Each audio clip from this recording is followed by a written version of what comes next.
മെയ്വഴക്കം കൊണ്ട് ദൈവത്തെ തോറ്റിയുണർത്തിയ അഭ്യാസി പൂർണ്ണമായി വിരിയാൻ കാത്തുനിൽക്കാതെ യാത്രയായി. തെയ്യപ്രപഞ്ചത്തിലെ അതുല്യ കലാകാരൻ. കൗമാരകാലത്തു തന്നെ തെയ്യം കലയിൽ മുദ്ര ചാർത്തിയ അശ്വന്ത് കോൾത്തുരുത്തി. തെയ്യത്തിന്റെ മായാപ്രപഞ്ചത്തിൽ നിന്ന് അശ്വന്ത് യാത്രയായി. തെയ്യം കലാകാരന്മാരിൽ ചെറുപ്രായത്തിൽ തന്നെ ശ്രദ്ധ നേടിയ ആളാണ് അശ്വന്ത്. പള്ളിക്കുന്നിലെ വീട്ടിലാണ് അശ്വന്തിനെ മരിച്ച നിലയിൽ കണ്ടെത്തിയത്.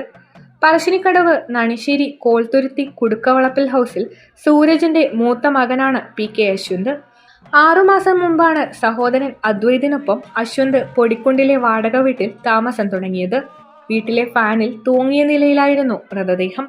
മീൻകുന്ന് ബപ്പിരിയൻ തെയ്യം, ചാൽ കളത്തിക്കാവിലെ പരുത്തിവീരൻ എന്നീ തെയ്യക്കോലങ്ങൾ കെട്ടി പ്രശസ്തനായിരുന്നു അശ്വന്ത്. 20 വയസ്സിൽ എത്തുമ്പോഴേക്കു തന്നെ കതിവന്നൂർ വീരൻ, കണ്ടനാർ കേളൻ തുടങ്ങി ഏറെ പ്രാധാന്യമുള്ള തെയ്യങ്ങളെപ്പോലും അരങ്ങിലെത്തിച്ച് ഭക്തജനങ്ങളുടെ പ്രശംസ പിടിച്ചുപറ്റാൻ അശ്വന്തിന് സാധിച്ചിട്ടുണ്ട്. സോഷ്യൽ മീഡിയയിലും നിരവധി ഫോളോവേഴ്സുണ്ട്.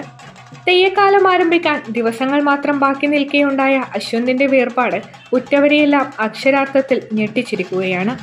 തെയ്യപ്രേമികളുടെ ആരാധനയ്ക്ക് കാത്തുനിൽക്കാതെ അശ്വന്ത് കോൾത്തുരുത്തി എന്ന 10ാം ഉദയ ചോപ്പിനും പടിഞ്ഞാറസ്തമനം.